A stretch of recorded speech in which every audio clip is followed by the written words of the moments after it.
Que bênção poder estarmos juntos na casa de Deus, adorarmos ao Senhor, glorificarmos a Deus nesses momentos tão gostosos de louvor, de cânticos, de adoração.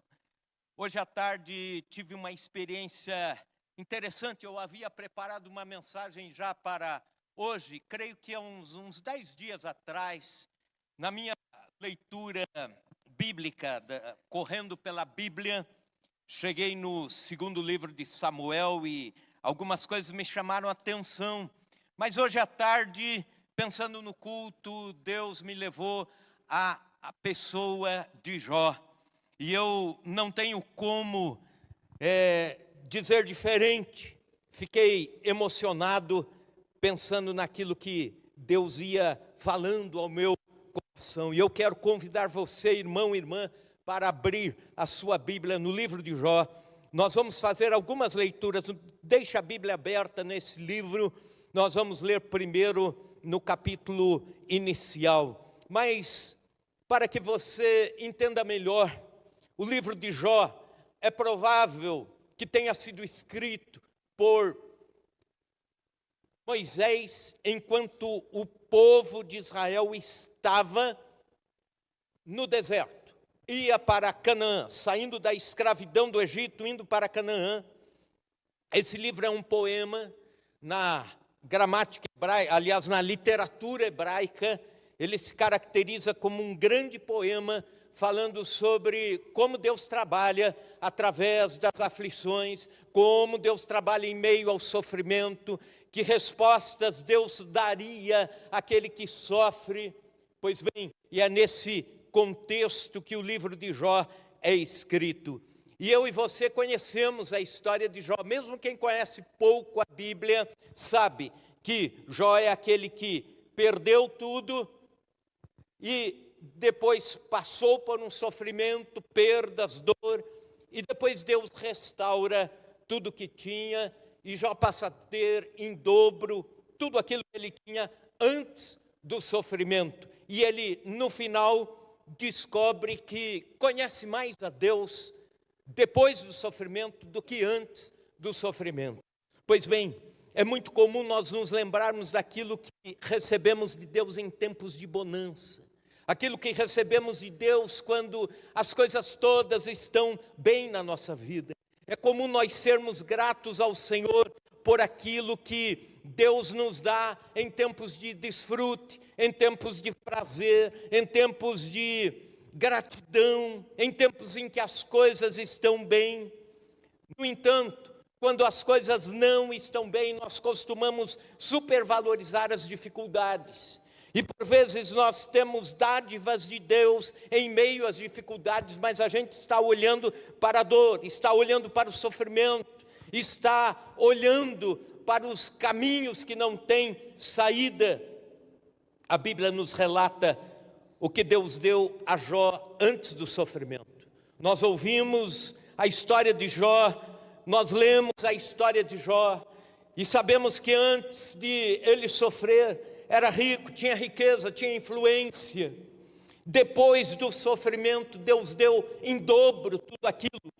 Mas nós, por vezes, não descobrimos ou não nos atemos naquilo que Deus deu durante o sofrimento a Jó. E é sobre isso que eu quero falar, sobre 3 dádivas de Deus a Jó em meio ao sofrimento. Enquanto ele está sofrendo, ele recebe de Deus 3 dádivas, 3 bênçãos em meio à aflição. A primeira delas é um coração adorador em meio à dificuldade. Veja comigo capítulo 1, versículos 20 a 22.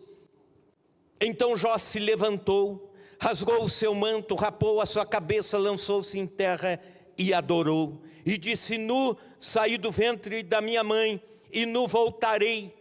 O Senhor o deu, o Senhor tomou, bendito seja o nome do Senhor. Em tudo isso Jó não pecou, nem atribuiu a Deus falta alguma. Jó, num dia, ouviu 4 notícias aterradoras, num só dia, em sequência. Primeira notícia: os sabeus roubaram todos os bois de Jó e mataram os servos de Jó que cuidavam da boiada. Essa é a primeira notícia que ele recebe. Mas tudo bem, ainda tem muita riqueza. Mas logo vem a segunda notícia: um raio desceu e matou as ovelhas. E ele pensa assim: mas ainda tem os camelos. Mas de repente vem a terceira notícia: os caldeus roubaram os camelos. E agora Jó não tem mais as suas riquezas. E ele diz assim: mas ainda tem os filhos. Mas aí vem a outra notícia, que vem um vendaval, derrubou a casa onde os filhos estavam, e os filhos morreram. Pois bem, em Jó foi descarregada toda a fúria de Satanás, porque havia uma disputa entre Satanás e Deus no campo espiritual. E é interessante que Jó passa por todo o sofrimento, todas as perdas, e ele depois recebe tudo em dobro, mas ele nunca fica sabendo o porquê ele sofreu. Existem coisas na nossa vida que passamos e nunca vamos saber por que passamos. Aí está o campo da fé. Lutas que passamos e não sabemos o porquê. Eu quero te dizer uma coisa, irmão, irmã: não tente descobrir respostas fáceis para o sofrimento humano. Elas não existem e não existiam para Jó. E a Bíblia diz que havia uma disputa, Satanás dizendo para Deus: sabe por que Jó te serve? Sabe por que Jó é temente ao Senhor? Sabe por que Jó sacrifica? Sabe por que Jó ora? Porque ele tem tudo. Ele tem saúde, ele tem filhos, ele tem família, ele tem riquezas, ele tem influência. E Deus diz: pode tirar tudo dele, e você vai ver que ele não vai me negar. Só que Jó não sabia disso. E Jó passa pelo sofrimento.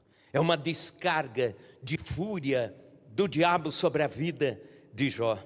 A Jó foi direcionado todo o poder de barganha de Satanás, uma batalha espiritual com a permissão de Deus. Mas quando Jó ia reclamar, quando Jó ia, quem sabe, abrir a sua boca para dizer: por que Deus? Ou por que eu estou passando por isso? Lhe vem o contrário, o espírito adorador. Aleluia. Ao invés dele blasfemar, ao invés dele reclamar, ao invés dele murmurar, ele abre a sua boca para adorar a Deus, dizendo: no saí do ventre da minha mãe, no voltarei, quer dizer, nasci sem ter riqueza nenhuma, voltarei para lá sem ter. O Senhor deu, o Senhor tomou, bendito seja o nome do Senhor. Isso é adoração que sai do coração. Isso é adoração que sai dos lábios de alguém que, mesmo em meio ao sofrimento, está glorificando a Deus. É interessante que Satanás conhece muito sobre tudo, sobre todas as ciências. Ele conhece muito sobre psicologia, por exemplo. E ele sabe que ele sabe qual o sentimento que terá alguém que perdeu. Ele sabe qual o sentimento que haverá no coração de um pai que perdeu o filho enlutado. Ele sabe que alguém que perdeu tudo que tinha poderá em algum momento rever a sua fé, ou até negar a sua fé. Mas escute isso: Satanás nunca vai entender um cristão que no meio da luta ergue a sua voz para adorar a Deus. Isso derrota o inimigo. Isso deixa Satanás calado. Por quê? Porque em meio à doença, à falência, à perda, ao luto, quando o cristão adora a Deus, ele está dizendo: Senhor, apesar daquilo que estou passando, o Senhor é maior para mim. O Senhor tem muito a me dar. O Senhor tem a herança eterna. A sagacidade de Satanás é tentar levar um cristão a duvidar da justiça de Deus, duvidar da bondade de Deus em meio ao sofrimento humano. Então, se você perde o emprego, ou se você perde amizades, ou se você perde bens materiais, ou se você perde bens afetivos, uma coisa eu te digo: não perca o espírito adorador, continue adorando a Deus, que Deus tem respostas para o seu sofrimento, mas a partir da sua adoração. Quando vier o dia mau, glorifique a Deus. Quando vier a provação, exalte o nome do Senhor. Quando vier a aflição, cante louvores a Deus. Há uma poetisa que diz: eu nunca tive uma aflição que não fosse no final transformada num poema. E eu diria o seguinte, que para o cristão nós podemos dizer: eu nunca tive uma aflição que no final não se transformasse em bênção de Deus. Você crê nisso?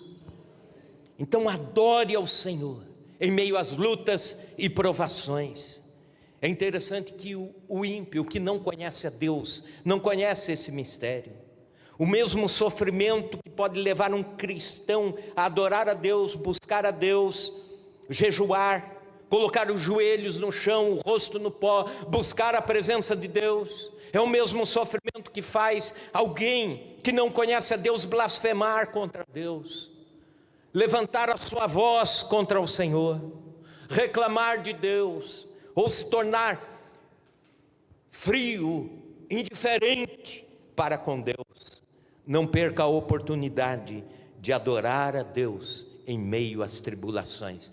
Escute isso: quando vier a tribulação, adore ao Senhor como Jó. Primeira dádiva foi essa, o espírito adorador no meio da luta, no meio da provação. Mas também Jó recebe uma segunda dádiva de Deus, uma visão de eternidade em meio à desesperança aqui no mundo. Veja comigo o capítulo 19, abra Jó, capítulo 19, versículos 25, indo até o 27. Capítulo 19, do 25 ao 27, o sofrimento de Jó está continuando. Ele está em discussão com os seus amigos que estão o acusando de que ele está sofrendo porque pecou contra Deus, e ele está tentando se justificar, mas de repente ele para com as justificativas, ele para de se justificar, e aí ele descobre que Deus está lhe dando uma visão de eternidade em meio ao sofrimento. Capítulo 19, versículos 25 a 27. Porque eu sei que o meu Redentor vive e que por fim se levantará sobre a terra. Depois, revestido este meu corpo da minha pele, em minha carne verei a Deus. Vê-lo-ei por mim mesmo. Os meus olhos o verão e não outros. De saudade me desfalece o coração dentro de mim. Quer repetir comigo o versículo 25? Vamos lá. Todos juntos. Porque eu sei que o meu Redentor vive e que por fim se levantará sobre a terra. Os amigos de Jó o acusavam. Estavam dizendo: Jó, você pecou. Jó, você fez alguma coisa contra Deus, e é por isso que você está sofrendo, é por isso que você está tendo perdas, porque de alguma forma você está contra Deus.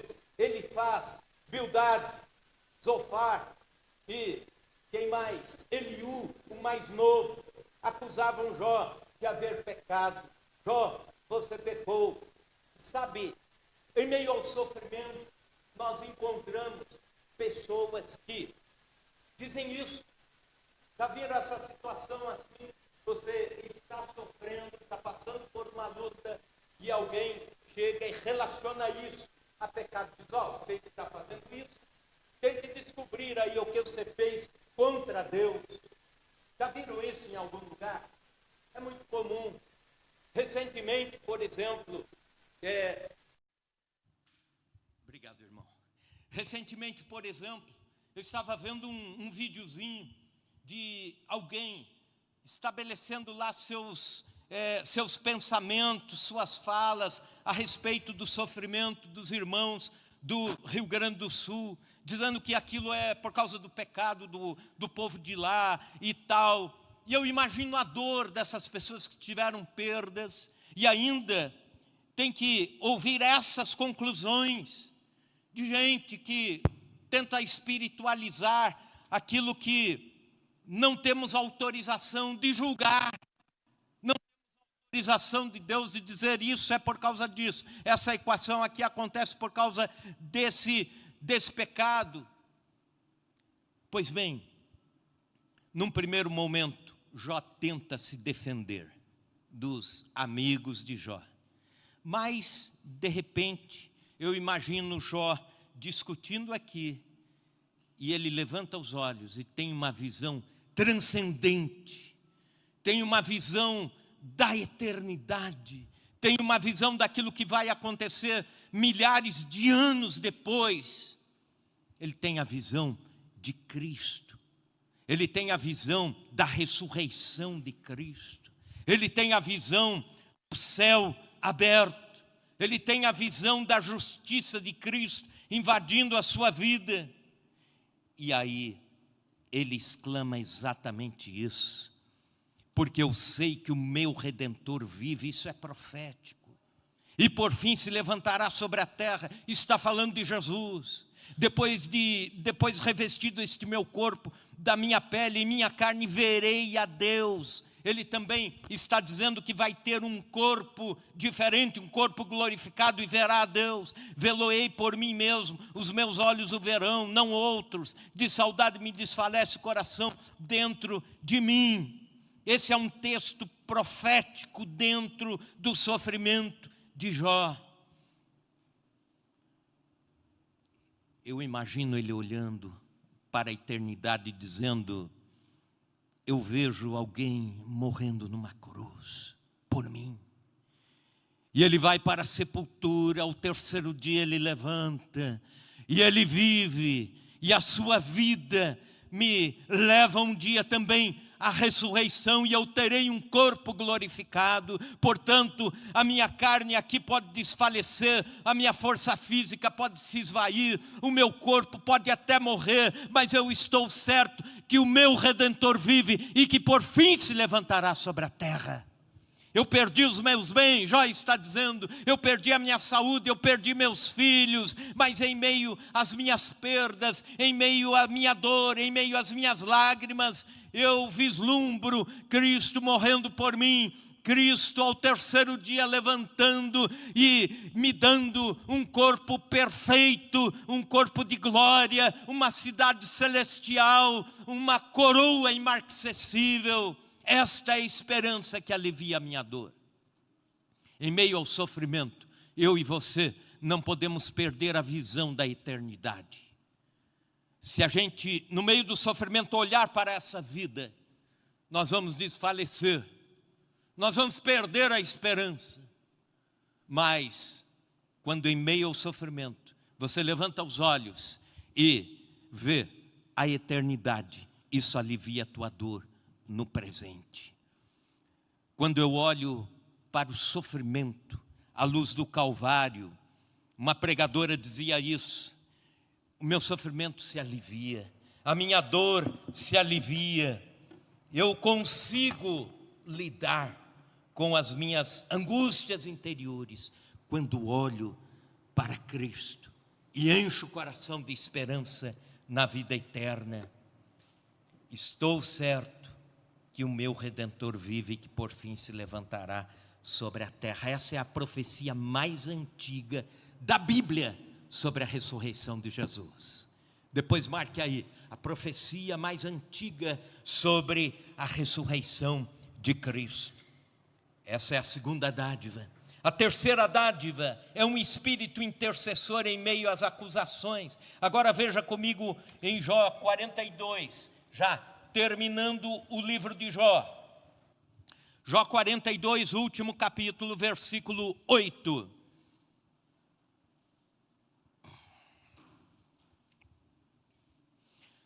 Jó 42, 8. Tomai, pois, 7 novilhos, 7 carneiros, ide ao meu servo Jó, oferecei holocausto por vós.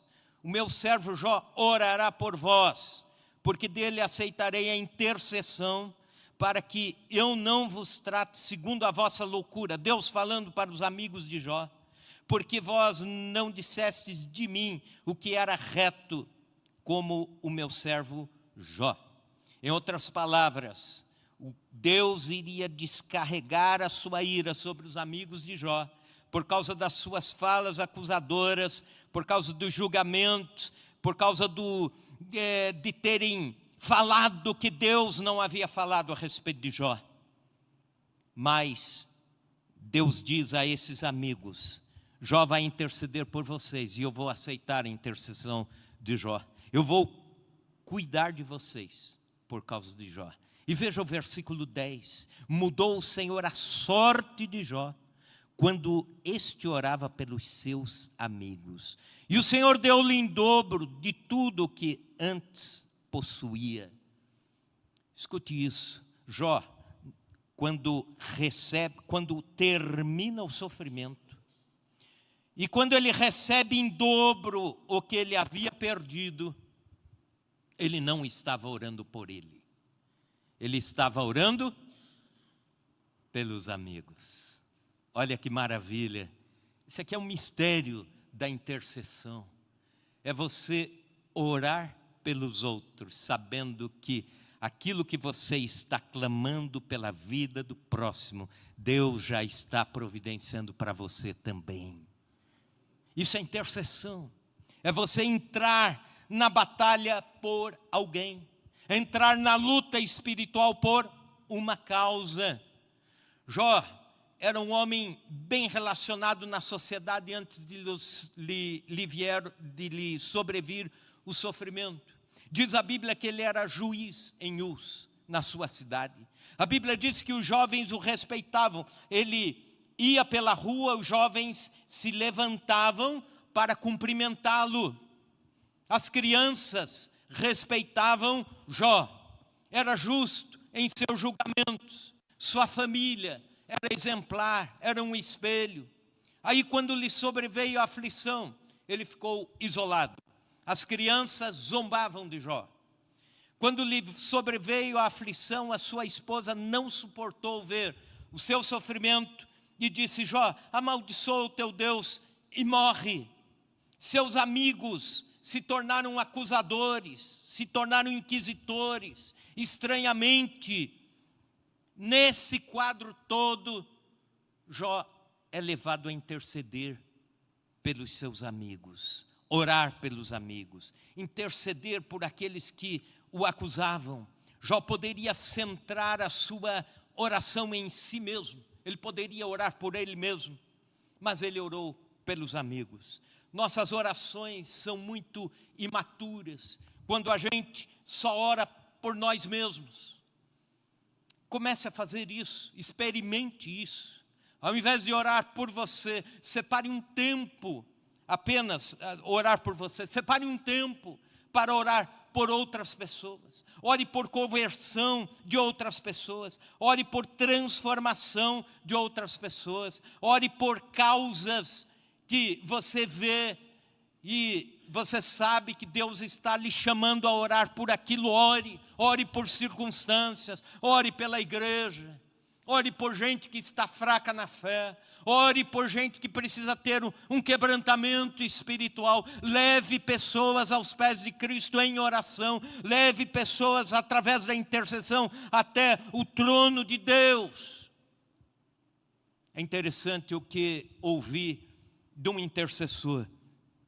Ele disse o seguinte: faz muito tempo, ele falando, que eu não oro pelas minhas dificuldades, que eu não oro pelos meus dilemas, e quando eu dobro os joelhos para ir em oração a Deus, pensando em mim, Deus me leva a orar por outros, e orando pelos outros, eu descubro que Deus está levantando outras pessoas para orarem por mim. Olha que bênção! Quando você está orando pelos outros, Deus está levantando outros para orar por você. A intercessão. A palavra intercessão, no hebraico, na língua do Antigo Testamento, é mais ou menos isso. Você entrar na linha de choque, na contramão por alguma causa. É como se tudo estivesse vindo para cá, todas as desgraças, tudo aquilo que... e de repente você entra nessa linha aqui, no mundo espiritual, para alcançar alguém, para lutar por uma causa. E a vida de intercessor não é fácil, porque lida diretamente no mundo espiritual, com coisas que nós não vemos com os nossos olhos físicos. Mas uma coisa nós sabemos: nós, quando intercedemos, quando oramos por outros, nós estamos levando pessoas aos pés de Cristo, mesmo sem saber.